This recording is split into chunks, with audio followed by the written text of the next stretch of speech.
right, the Reds, it's Talking Reds, and it is me, Gaz, as Bobby G calls me. We discussed this on AFQ the other day. We are still doing all our madness on the Anfield app, including AFQ, so get involved, have a look.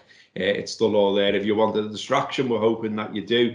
This is Talking Reds, though, and we are talking about the Reds, and today we've had a bit of a look around. There is some baseless speculation from websites that no one's ever heard of, so we thought we'd swerve that today. And instead, well, that's your gutter show, Rob. I don't want to tread on your toes. So instead, myself and Rob Gutmann, we're going to be talking about the reality of what football might look like when it does return.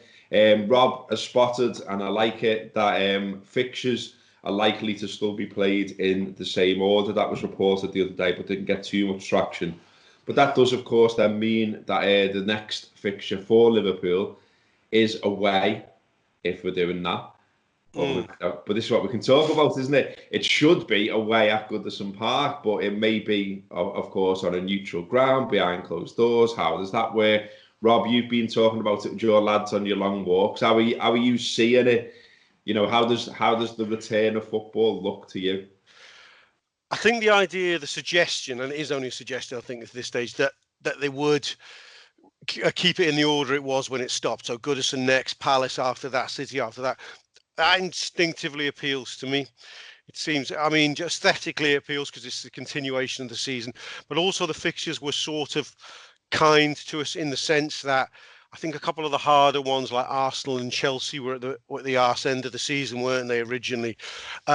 If they just put them into a hat and drew them again, you wouldn't want to draw City, Arsenal and Chelsea necessarily and go, fucking hell, you know, we could be waiting and waiting for this title if we don't gain our form early, because how the season's going to start is up for grabs here.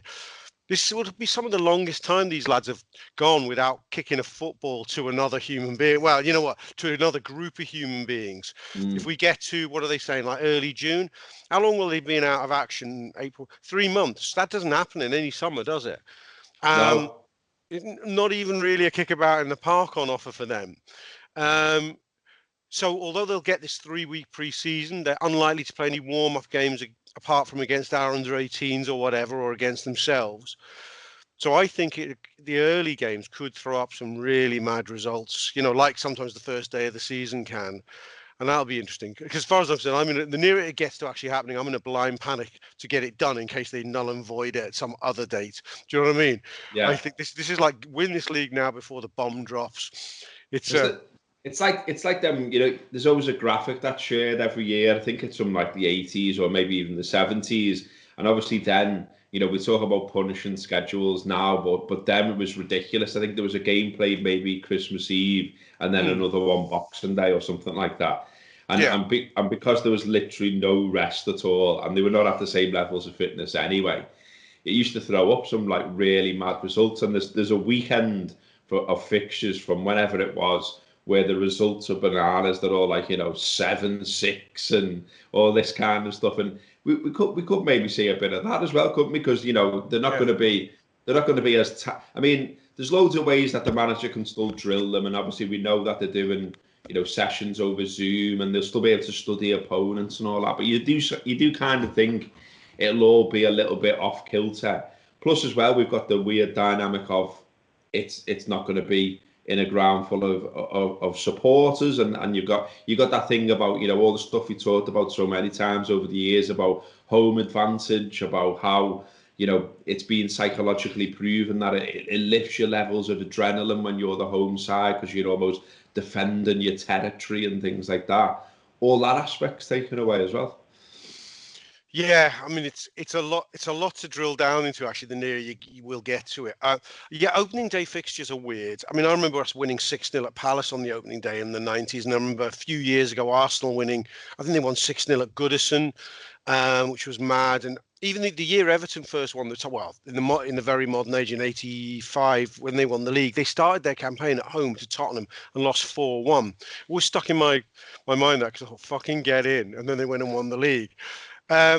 So it is very, very strange. And as you said, if you throw in the factor of no fans. Like Liverpool could be taking some beatings at Anfield. Do you know what I mean? Anfield isn't that well.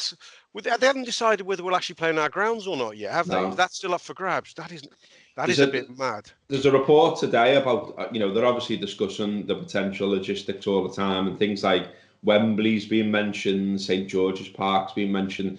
But there's a piece today talking about, where would the players go? Because, like, as you say, you don't want to start it and something, compromise it again, and you have to stop it. You want to try and start it and keep it going. So they're talking about things like, taking over hotels and them being only for the players and no one allowed in and out.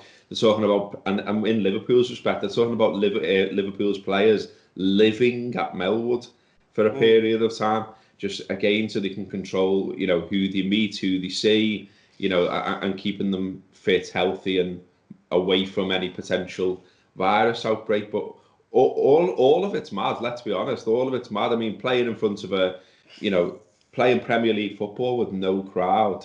We've seen the stuff that from abroad where they were still playing it in Belarus, and there was like cut out fans in the seats and things like that. But there've been some good and bad ideas for me. Like, I mean, I liked the one from Denmark about the idea of almost having like a drive-in around the ground, showing the game on big screens. Everyone's got to stay in the cars and watch it like you'd watch like a drive-through, basically. And I was thinking it'd probably work that in Denmark, because they're all very, what's the word? Like swats in school, aren't they? Do you know what I mean? Like they'll follow the rules. Whereas if it was in Liverpool, I don't know, I've kind of got, like, imagine the derby being a drive-through. Like, you'd have like 10 lids on the roof of a Saxo would split. That's exactly what I was going to say, yeah. And the fights between, take road rage to new levels, wouldn't it? Like fucking bumper cars reversing, smashing. Also, the other thing is Denmark doesn't have big crowds, does it? I mean, cars take up a lot of room. You've got to maneuver them all into place. How many are you realistically going to be able to fit? I mean, the screen would have to be the size of fucking, I don't know, the size of a fucking... something massive. Certainly very big indeed to fit other than a couple of hundred cars or so, and you needs to be more than that. I do think the TV companies might need to get inventive about how they present it, because I mean, I've not watched a lot of behind closed doors football, but I've watched a lot of under 23s and under 18s football. I regularly watch that on LFC TV, and it is a little bit group. You do get into it, actually. The truth is, and those grounds aren't totally empty either, but you do get into it. I think they're going to have to be careful to do things like what camera angles they get. You do not want a camera angle which shows half an empty stand. Yeah. You want to avoid that. I mean, maybe we were joking about earlier. Maybe you could CGI fans. Maybe they could do that. Not actually the players can see, that we can see. Add some noise. Just something to make it feel a little bit like that. It is going to bring into sharp focus eventually, I think. The Klopp's adage about football is nothing without fans, a few people's adage, actually.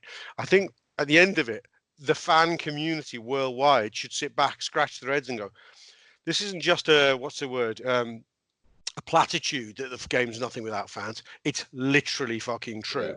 I think people go, why would anyone watch this shitty sport without fans, without the atmosphere created? And once that properly sinks into fans worldwide, it sort of begs the question that we should, I know we are organised in unions like Spirit Shankly, but there should be proper national fan organisations that go, hang on a second, TV companies, we are part of your product. Everyone else is getting paid. We're paying to do it. Right. And maybe it could lead to, I mean, I'm really fantasizing it, but it could lead to strengthening movements that want maximum 20 quid seats, home and away, everywhere. People go, because especially as match day revenue is being dwarfed by commercial revenue, as time goes by, that would be more. I mean, there's a time comes where I think you have grounds full of fans paying nothing really, because it's so dwarfed by commercial revenue and you just want to get them in there. I don't know. I just wonder if it might be the start of a dawning realization. It might be a long journey to get to where I want it to get to, but you never know.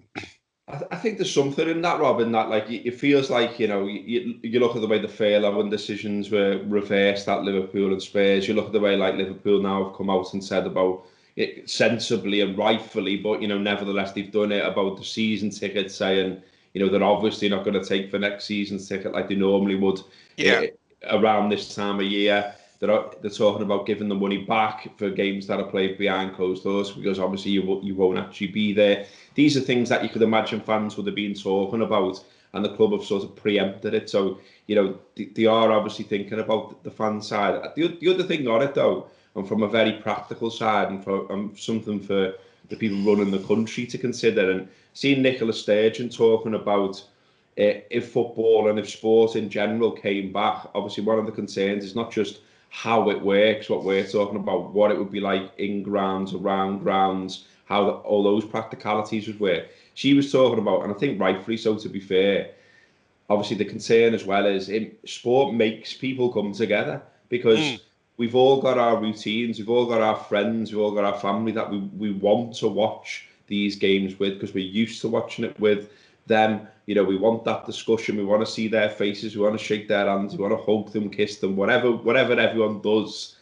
And kind of, that's one of the things that's like been bothering me. I get the idea about it coming back, and I want it to come back in any form now. I just want to see football again.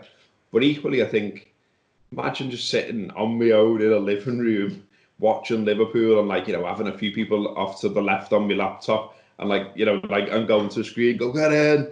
It would be weird, wouldn't it? Well, this opens. For many, we're all obsessed with what's going on around us for many reasons, but I'm particularly focused on the talk of the exit strategies because I'm in the pub restaurant game and very anxious about all that. And we're the last, Michael Gove going with the hospitality industry will be the last out. But I was looking at these various articles about phasing in, and football's part of this phasing in. One thing I thought is, well, the minute you sort of end the lockdown, one of the things of lockdown is we are these little nuclear units in our homes, as you've just described. What no one ever says is, when can you go to your mate's house, right? Yeah. When can you go to, okay, not your nan's because, she's vulnerable, but when can you go to your cousin's house? When all kinds of little social situations. Now, we're not saying when can people go around, pile around for a 50 people party, house party. Yeah. But when will that aspect of it be? Will that's sort of being parked in the conversation? They're saying people can go to hairdressers and barbers, maybe, and bookshops will be released. And in the second phase, maybe non-essential shops will be done. So if you can walk into fucking Primark about a month after or 3 weeks after lockdown, where there's a fucking 1,000 people, why can't you go around your mate's house? I mean, I'm not saying, I'm not pleading here. I'm just saying that will be a discussion. And I don't think they'll be banning. I think by the time football's back, they won't be banning people from going to each other's houses, but this will create another grey area. But I'm sure they'll say something like no more than gatherings of 10. I think it'll be something like that, which will be routinely abused, because no one's coming around, someone's knocking someone's door. Have you got 10 in there? So I actually think, for whatever people's moral view on this is, I think the reality is by the time football's back, people will be in each other's houses. I think that will be, and I think it'll be the start, if they keep the pub shut, of speakeasy culture as well. Yeah. Well, that's how pubs started, isn't it? Yeah.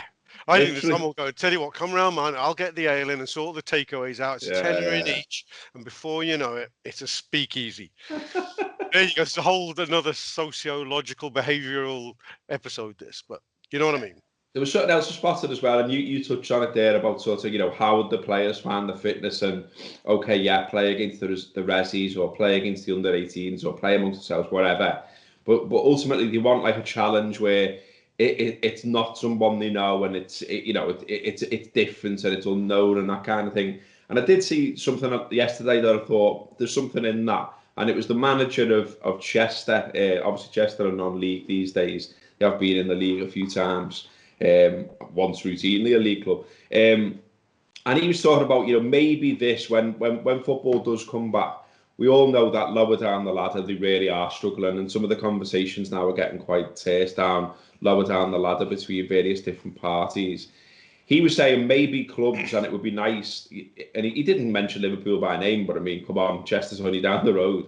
You say it'd be nice if the bigger clubs played the smaller clubs like they used to once upon a time before it became the norm to go all over the world for pre-season fixtures. Now, going all over the world for pre-season fixtures in this circumstance isn't going to be clever anyway and isn't going to be happening. So something along those lines, I think, would be quite nice. Again, you'd have the problem that you wouldn't actually have a crowd in there, so it's probably going to raise very little money. But if it was, even if it was only sort of raising the profile of these clubs a little bit, I think that would be a nice thing, wouldn't it? Well, yeah, and it begs the question, they might be on telly. I mean, I tell you what, Liverpool away at Chester in front of no fans would be a fucking massive audience, TV audience just right Yeah, now. yeah, But the problem with it is, I think things change, but as you're looking at it now, in the exact climate we're in now, it feels like it's enough of a military operation to get a single Premier League game on, and people talking about moral issues about whether you could spare an ambulance for a Premier League game in yeah, case the player had to go off with a broken leg or whatever. I think you're not going to be able to throw in dozens and dozens of warm-up games around that. If you by the time you fit in every club, that's a lot of extra football being played. Whether it counts for anything is irrelevant. It still requires the same safety rules, the same sort of testing each time, same sort of ambulance and paramedic crews, maybe even the TV, maybe not, but it's, the Bundesliga, they were quoting it's 250 people involved minimum just to put a football yeah, match on behind closed doors. You're still going to have 230 of them, for a meaningless preseason friendly. So I actually think they'll be ruled out just because of the potential complexity. I can imagine somebody, there was somebody contracted that, even contracting an infection because of a preseason friendly, it would just seem such a small thing to lose so much for.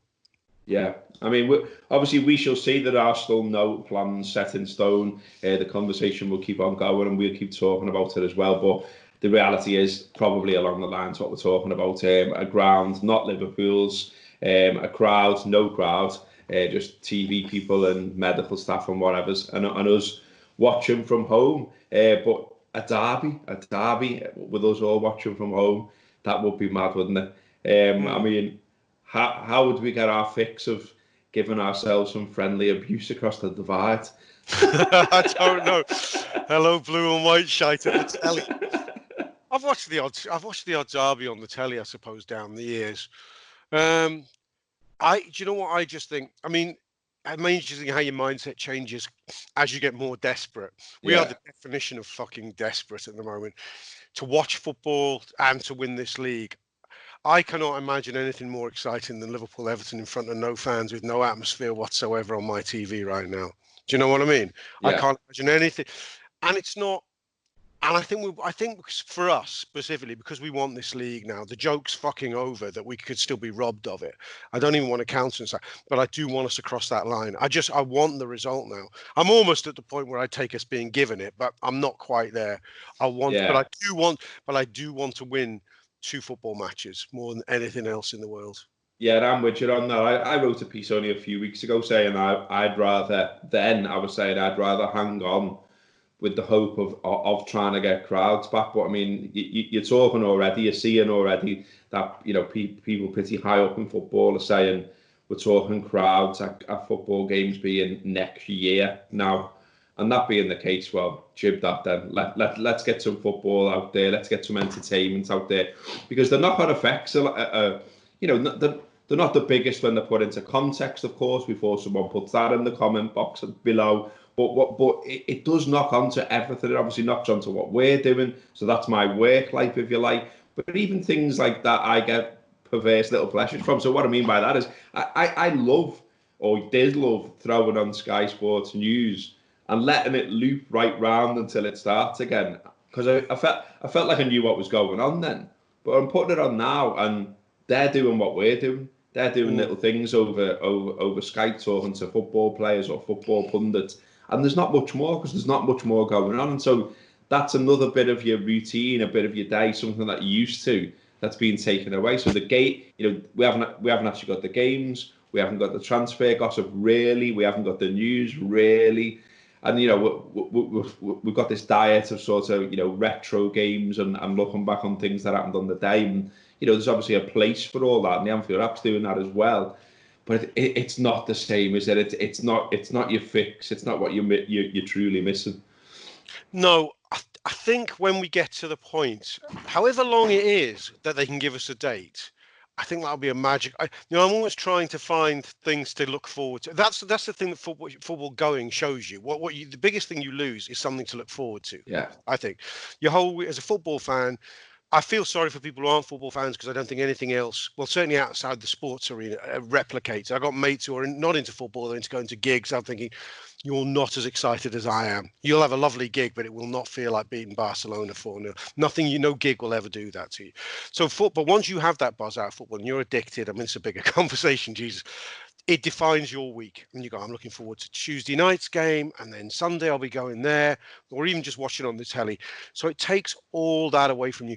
And because I've got nothing to look forward to in that sense, I'm sort of even looking forward to the day they give us a date. Yeah. The day they give us, so if they go, it's June the 12th or whatever it is, that once that countdown can begin, fantastic. At the moment, we're guessing at a countdown, aren't we? They're sort of intimating June 6th, 8th, because the EFL have normally named it, but we're not sure if we believe that because it depends on the numbers coming through on the virus. But we just need something to cling on to, I feel. And no one can really give it to us. It may be not a reasonable thing, but it would be just something to cling on to.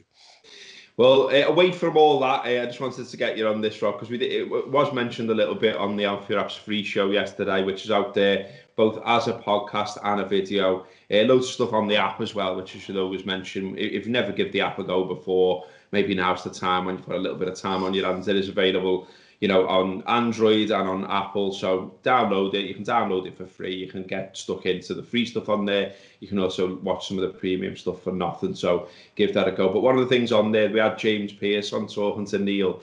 He's done a bit of a background piece or a revisiting piece almost on being Liverpool, which is obviously going back quite a few years now. Interesting to sort of read about it again and read about sort of what some people thought of it. Like I was surprised, for instance, that Kenny was seemingly quite enthused by the idea. You'd imagine him, I thought you'd imagine him with his track record with journalists and giving journalists short shrift that he wouldn't really want the curtain pulled back. But it seems that he was actually quite up for it and was almost, suggesting ideas to the producers and that kind of thing. Obviously, really? But obviously Kenny goes as they're in the process of doing it. And it ends up all being on Brendan. I've still got to say that I said it at the time, and I'm sticking by it now. I haven't particularly changed my opinion. It did Brendan absolutely no favours. He was already coming into a job where a lot of people were unconvinced that he should have been given it because of his CV. And then when you threw into the mix him being, every move he was making almost being filmed, it really did him no favours, did it? No, it didn't. He came in. It was a difficult time to come in. Obviously, he was following Kenny. The club didn't have much money. We were seen as we weren't title contenders by any stretch of the imagination, and the candidates being lined up to replace Kenny made us look very much like. Well, we've looked at Everton in recent years, quite frankly. We were looking at B-grade managers. And for Swansea's fella to emerge, we were really a lot of us, the positivists amongst us, I think probably like me and you, had talked ourselves into Brendan being an interesting appointment and we were behind it. But I think a lot of fans were not ready to get behind it, and that did not help him one iota.